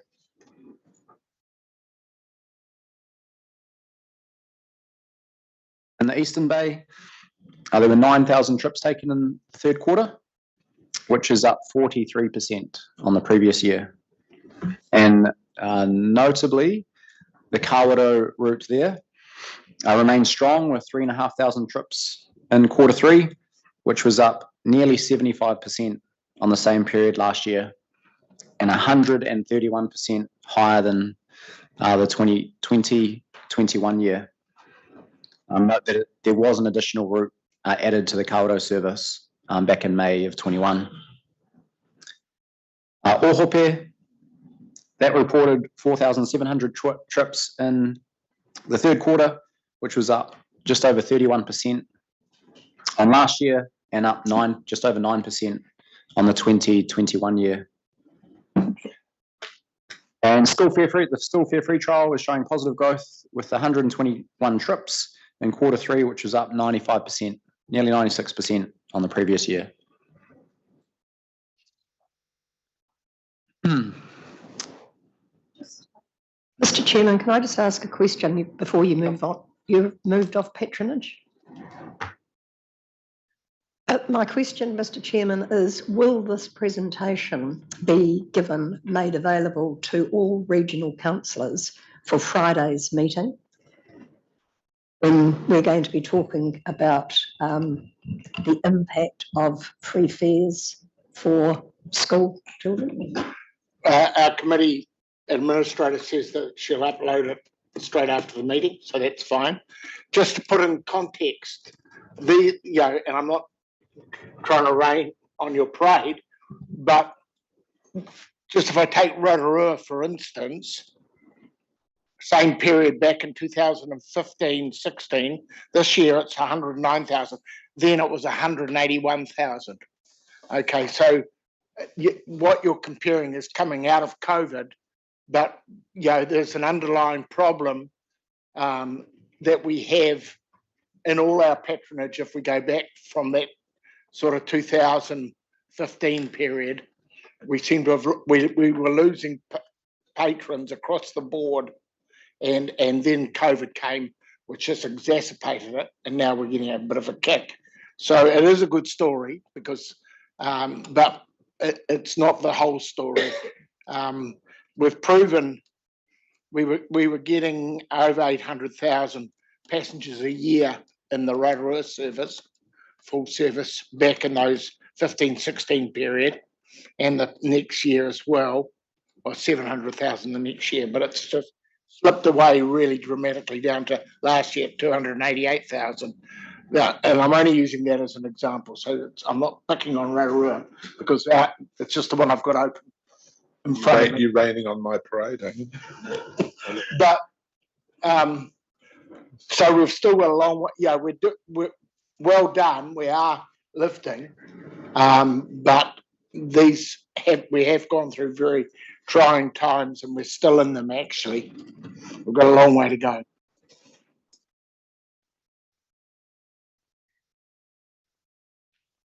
Just through you, Mr. Chair, just in summary, some of those comments. I think what we're doing here is firstly using a 5-year rolling horizon, mostly because to understand the effects that COVID and coming out of COVID has had on our services and whatnot, and to really get to the underlying causes.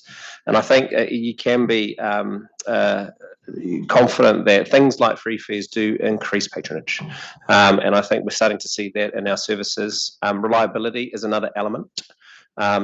We are looking to, with bus drivers now up to full complement, we'll be able to improve our reliability statistics. Part of this reporting will go to reliability as the next generation. We don't have too much reporting about that at the moment, but we'll need to move into that space. And then the other part to this is, in particular, I think you saw in that the presentation and consultation around community feedback, that infrastructure also plays a really important part. And so I think we live in a very dynamic space in public transport, and economic conditions, infrastructure, community response to these things do play a part in this.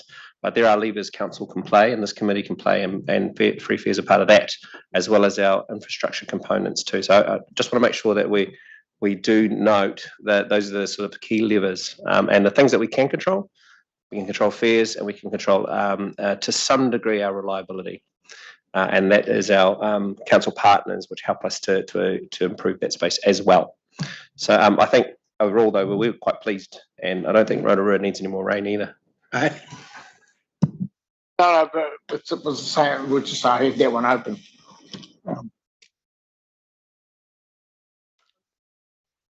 Councillor Nees. Thank you. I just wanted to talk about the reliability in Tauranga Urban and the increase in number of missed trips due to traffic that we're seeing from December through to March. Now, I just want to be clear that a missed trip due to traffic is because the bus hasn't come back from the route that it was on to be able to run on time. It's not that there isn't the buses there, but just that they couldn't run that particular scheduled service because the bus was still coming back from where it had been previously, and that is predominantly congestion driven. All I can say is that I hope that we find our way out of that problem of congestion, because I think we're just doomed to fail unless we can get on top of that. Through the chair, just one comment on that. So through the work we're doing with Refresh, we are looking at our timetables and where we can see continued trends of routes that are missing their trips. We are looking at what adjustments can be made to the timetable so that it can factor in those periods. So how are we going with the conversion to full service?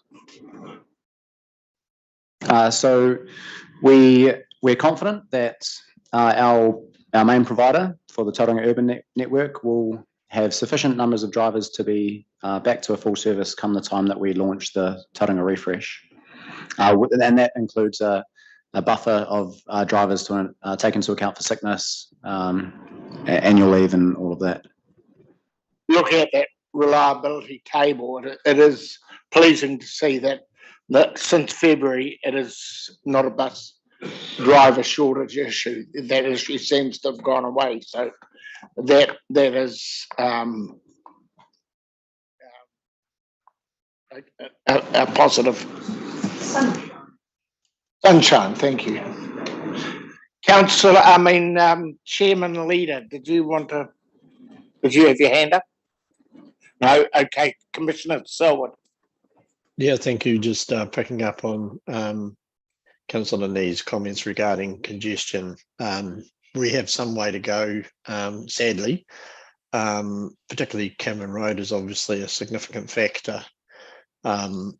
Stage 1 due for completion by the end of this year. Stage 2 obviously is still in planning phases, but in total we'll be investing circa 250 million along that entire corridor by the time it's finished. And that is specifically targeted at enabling initially peak hour traffic bus lanes, but within a decade, dedicated bus lanes free of congestion. So it's the classic story of experiencing the pain before we get the gain. Noted. Anything further, Chris? There's just a couple more slides if you'd like me to go through them. Thank you. This one here, just for clarification, this intra-regional was previously called or referred to as the tertiary services. So intra-regional, it more takes into account the commuters that are also taking those services.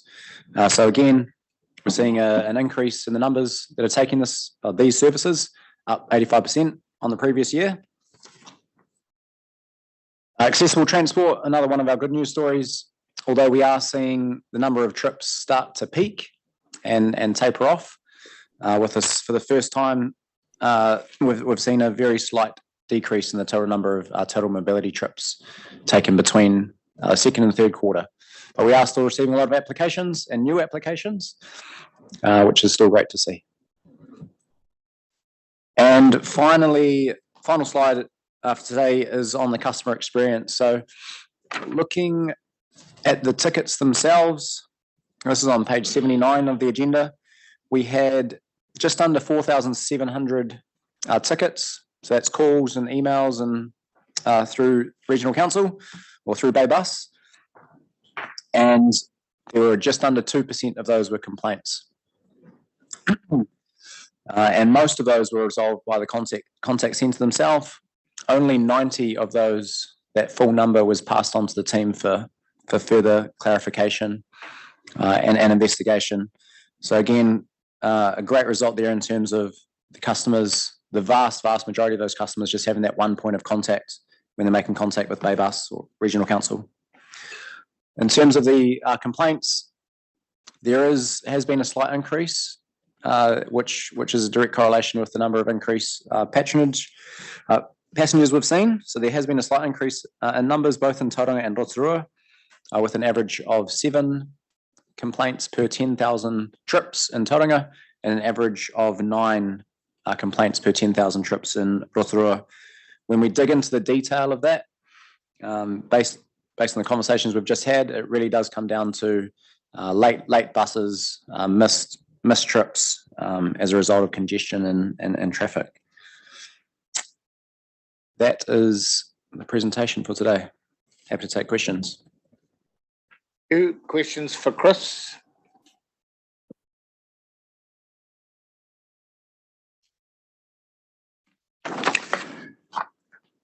Chris, I wonder if this is a time to think about cashless buses. In other words, the effectiveness of our B card, and I'm wondering how we encourage more use of the B card so that we can get to a cashless service. Is this feasible? I believe Auckland's cash. Am I right that Auckland is cashless now? You might be able to help me, Sarah.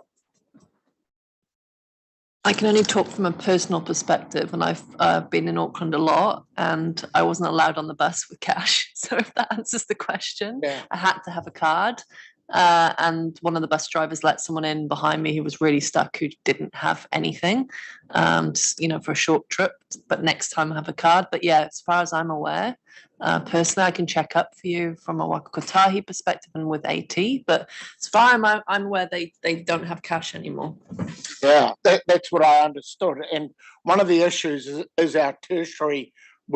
Between ourselves and the tertiary providers, we've been doing a free or subsidised service for our tertiary institutions, And when you look at the data, most of they pay by cash. And, if we're going to give a subsidised service, I think we need to actually demand that they pay by card. And if they don't pay by card, they don't get any subsidisation. In fact, if we made every fare that's paid by cash a minimum of $4, you might find people getting a card quite quickly. Through you, Mr. Chair, just to note a few things. We've got a couple of projects that will address this and offer some discussion and some information around the implications of cashless payment. And I think I'm happy to give that as part of the update around the wider fares conversation, because I think that will start to focus our attention on the way we pay. So I'm happy to just put a brief update with it at that point. Okay. Sarah? AT website. Cash fares are not accepted on AT buses. Answer to your question. Thank you. That was the sort of stuff I was looking for in the matrix. Just which might encourage us to move in different directions. Councillor Nees. Just a question using Sarah's expertise. The recent announcements by government around free fares, does that mean they're backing away from their fare box recovery targets? Not sure. I'll have to check. Yeah. I mean, it has been something that's been in, I'm not sure whether it's in the GPS or the Land Transport Act or whatever, but it just seems to me we have had ample evidence that reducing and in fact making fares free has made a huge difference in the patronage on our network, particularly with school buses. And I would like to think that what the government's now doing and recognising, and that we're going to need to apply that lever to actually get that step change that we need. So I'd be much more comfortable if we could translate their move towards free fares as recognising that we were right all along. Thank you.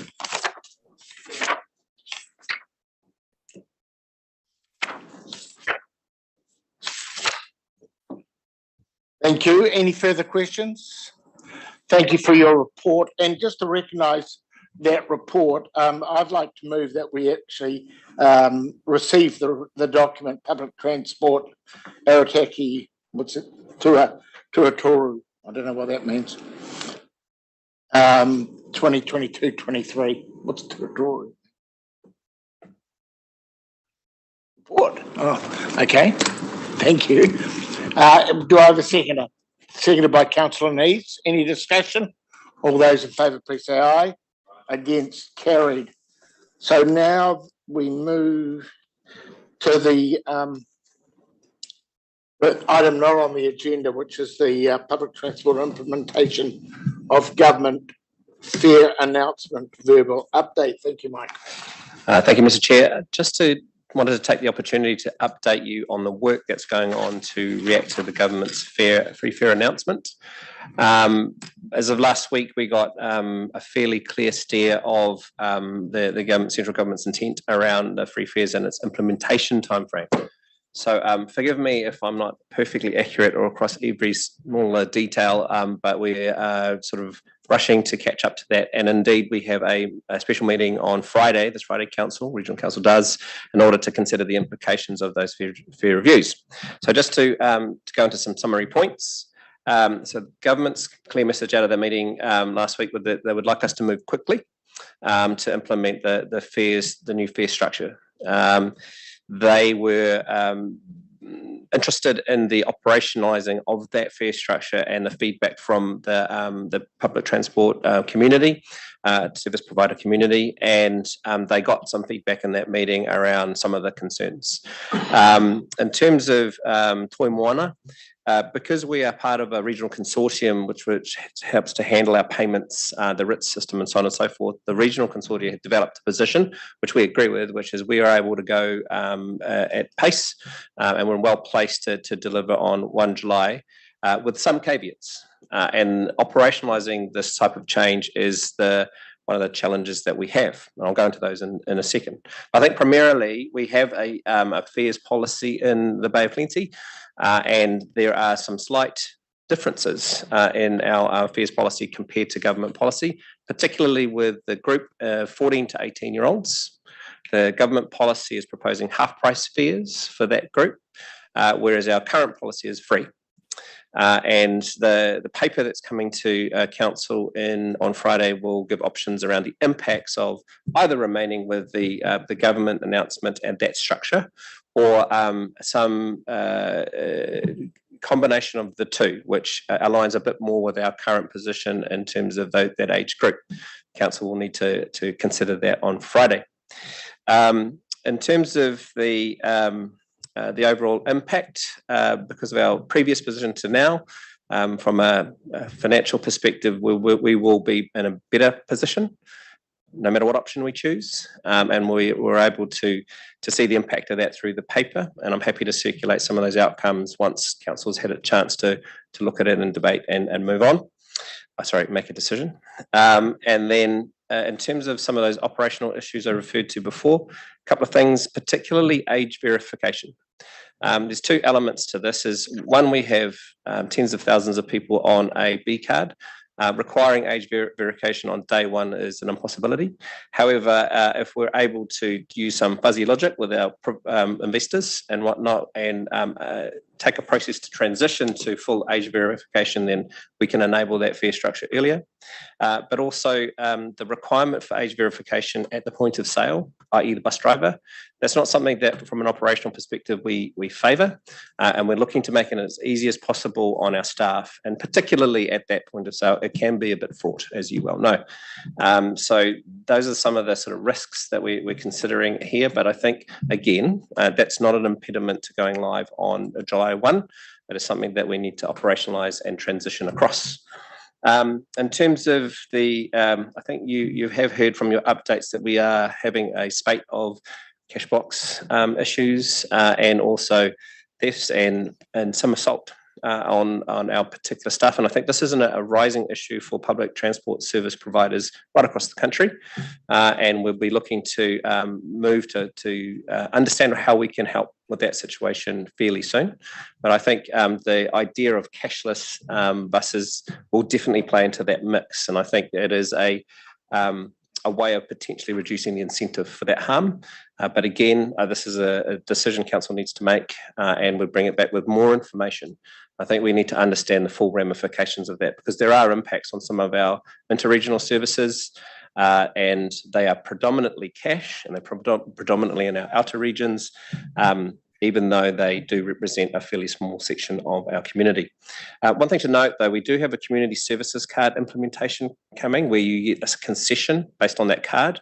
And just to note, also in those cash-rich, I'm not going to say rich, in those cash-predominant services, the community services card is the main concession that gets used there. So there is even a narrowing of potential people that are affected in that way. So again, that'll take some time to operationalise and move across. But the advantage of this is being consistent across the region and across the country. Also, we're moving towards an NTS, a national ticketing system, and we will have to address these issues at some point in the next 18 to 24 months anyway. So we're looking to see how that flows. So for us, and from a staff perspective, this is a step towards what our future might be in that regard.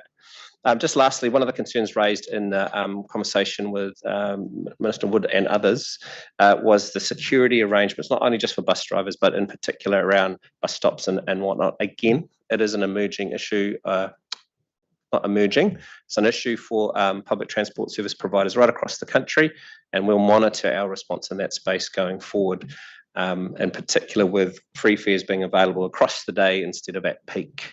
And so those are sort of the operational considerations that we have folded into the mix and will be part of that paper for council to consider on Friday. That's my summary at this stage. Happy to take questions. Chairman Leader. Thanks, Chair. Look, could I just support Mike in terms of that, and which you were at, that audience we had with the minister.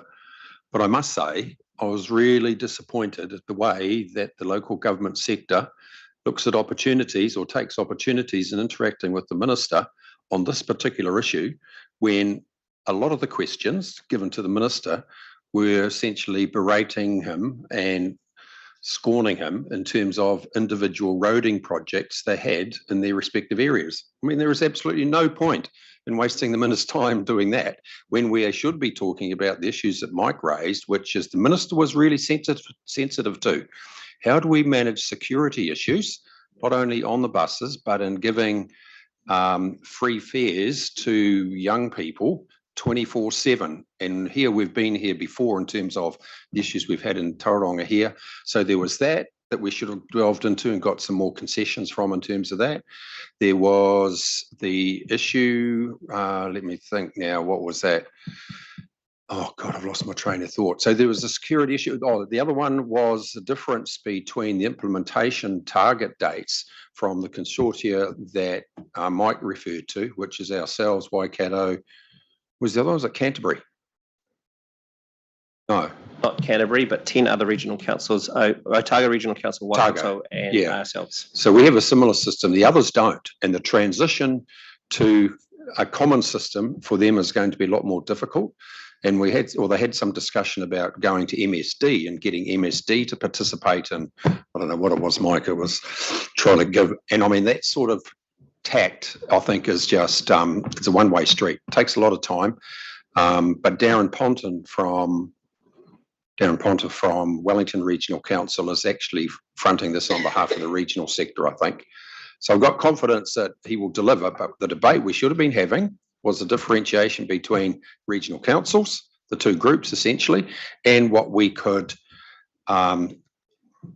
extract or get agreement from the likes of Whakakotahi in terms of some of these issues that are going to play out in terms of security for bus drivers and passengers. And that's why I think that's where the cashless idea came from. But it's not just in bus patronage that the security things are playing out. It's a general demise in the communities and in general. Councillor Neave. I just noted a television news article. I think it was a bus up in Auckland where they're trialling cages for the bus drivers. And I remember having a presentation from the bus drivers and asking whether they felt that that would be useful. And I think it's a reality that we might have to look at in the future. But I guess my point is, I think the sooner that we make our buses cashless, use of a B card mandatory, I think the better. And I'm really keen to know what the cost of that would be. Obviously, we've got some buses that don't have the technology to enable that, but at the very least, we could be doing it fairly soon in the parts of the network that actually have got the technology. So I sort of urge staff to think about that because it will solve a lot of problems. So is that something? Through you, Mr. Chair, yes, in the paper we've talked about the what a cashless future looks like, and we'll go into some details around that, and I'll just make sure the section is beefed up a little bit now. Councillor Shirley. Through you, Chair, Mike, you mentioned the concession for the community service card. How does the gold card operate? Is that just an off-peak times or Yes. Right. And what, so from 3 o'clock or 3:30? Oh, I knew it. Sorry about that. I don't know the actual times, but Melissa down the back does.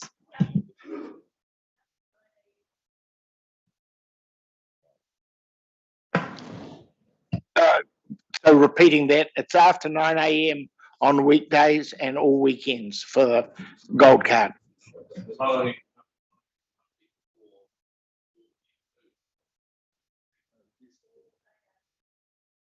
It's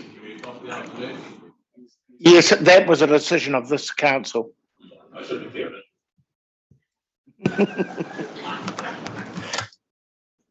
Thank you, Melissa. Any further questions? No? Okay, so do we need to, nothing to do there? Moving on, we have, so we move, I want to move into public excluded, move Councillor Thurston. I'll second it. All those in favour, please say aye. Against, carried. Page 82 of your report. Give us a moment to stop. Oh, okay, we'll just give you a moment.